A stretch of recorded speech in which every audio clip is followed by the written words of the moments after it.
Hi everyone, Chris Natzke here with Black Belt Leadership Speaking and Coaching with your Mind of a Champion Tip of the Week on Facebook Live.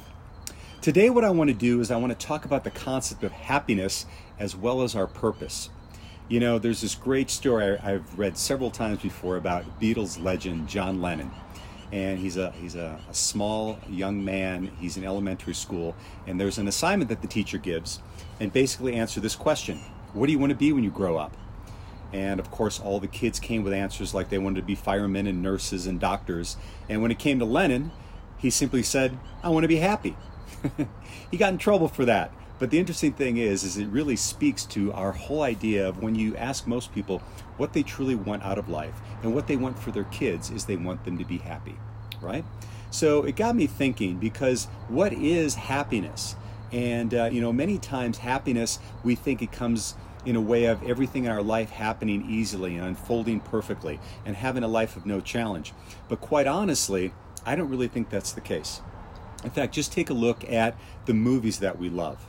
Think of the last movie that you saw that you really enjoyed, and most likely what it did is it had some sort of a storyline around some sort of a struggle, some sort of an obstacle that people needed to move through, as well as people who were on purpose in terms of wanting to move in a direction in their life. And you see this all the time. And in fact, I'd even challenge you, think about the times in your life when you were really the most happy and the most fulfilled, and most likely it was because you were on purpose. And despite the obstacles that came your way, when you were on purpose and you were working on something that was bigger than yourself, you were probably the most happiest and fulfilled. I know that's been that way for me. And this concept came to me, to share about this morning. I saw a great movie. It was recommended by my friend Michelle. Hi, Michelle. Hope you're watching. But it's called The Biggest Little Farm. And it was this story about this couple named John and Molly who lived a less than inspired life in Southern California. And they decide to move about an hour or two north of Los Angeles and buy a farm. But they don't want to do this farm just the way farms are normally done nowadays. They want to have this be an ecosystem balanced farm that has, all these different crops, and everything is done naturally and organically, et cetera, et cetera. And it follows their path across 7 years. And when they first get there, it is a wreck. The ground is dead. And then they start to make some progress, and you think things are going well, and then all of a sudden the coyotes come. They start eating all their chickens. And then once they get that problem handled, then the moles and the snails start eating their trees. And then even their dear friend and their dear pig Emma has a near-death experience. And there's all these trials and tribulations that leave you riveted when you're watching.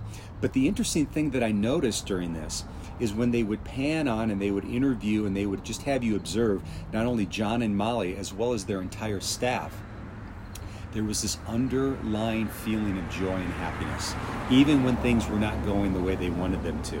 And it really got me thinking, these were people that were on purpose. They were on purpose of something larger than themselves, a vision that they wanted to have for their life and for their careers.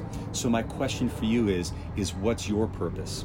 And what's the vision that you're holding? Something that I'll call a purposeful vision. See, because that's where I think we really find the highest degree of happiness. In fact, Helen Keller, if I might, says that true happiness is not attained through self-gratification, but through fealty to a worthy purpose. So how do we get there? Well, I've got 4 tips that I know that I use in my own life, and I also work with my coaching clients on, that I want to share with you right now, that hopefully will help you really embrace, create, and move into your purposeful vision. And the first one is listen to your heart.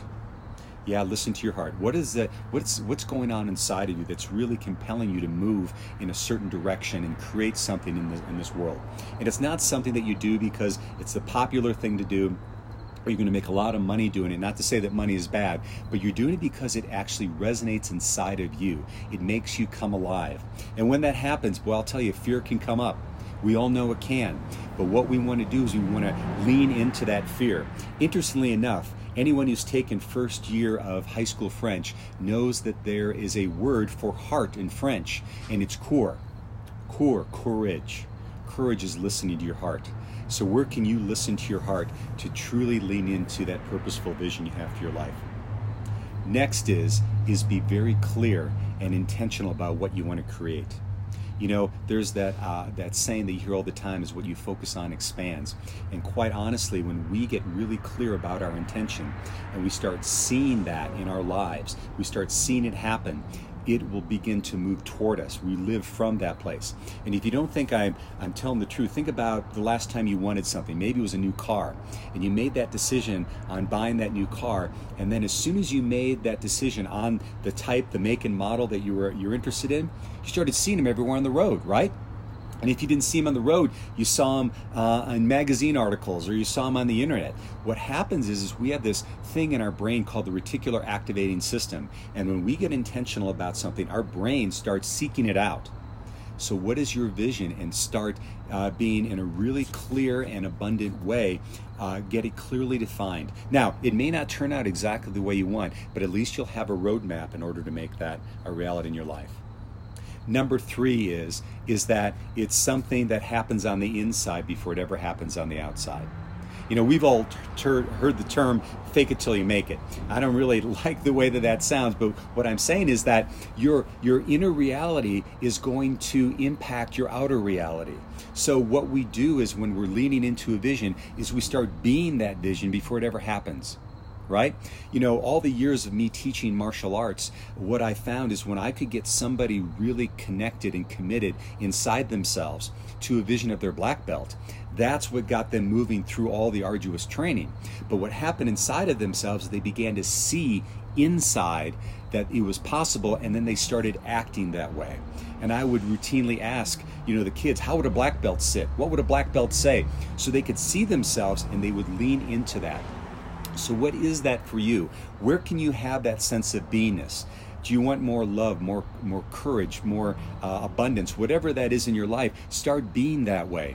Then do the things that can support that way of being, and then you can have what you want.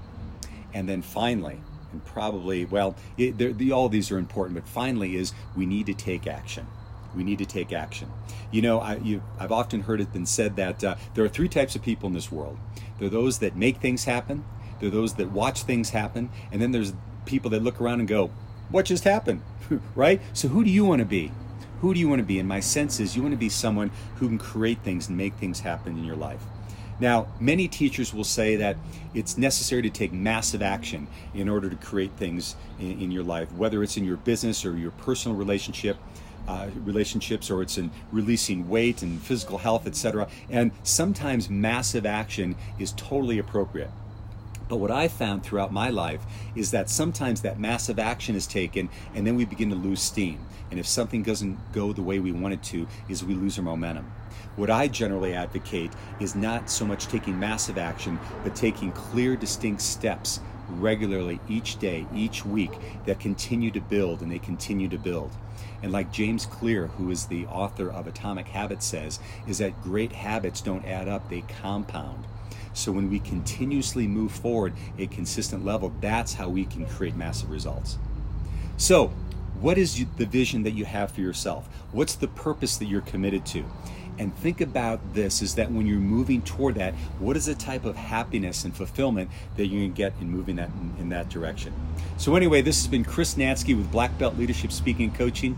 If you found value in this message today, please comment, please like, please share. And also, if you've got someone you really feel would benefit from this message, make sure you pass along to them. So it's been a pleasure being able to share this message with you today, and we'll see you next time on the Mind of a Champion Tip of the Week.